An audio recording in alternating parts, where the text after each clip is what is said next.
Ang mabuting balita ng Panginoon, ayon kay San Lucas.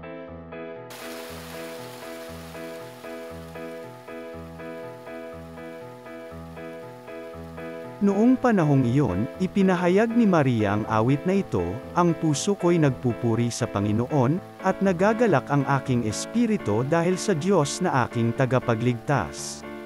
Sapagkat nilingap niya ang kanyang abang alipin. At mula ngayon, ako'y tatawaging mapalad ng lahat ng salinlahi, dahil sa mga dakilang bagay na ginawa sa akin ng makapangyarihan banal ang kanyang pangalan. Kinahahabagan niya ang mga may takot sa kanya, sa lahat ng salit-saling lahi.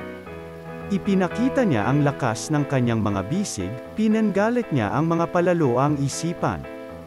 Ibinagsak niya ang mga hari mula sa kanilang trono, at itinaas ang mga nasa abang kalagayan.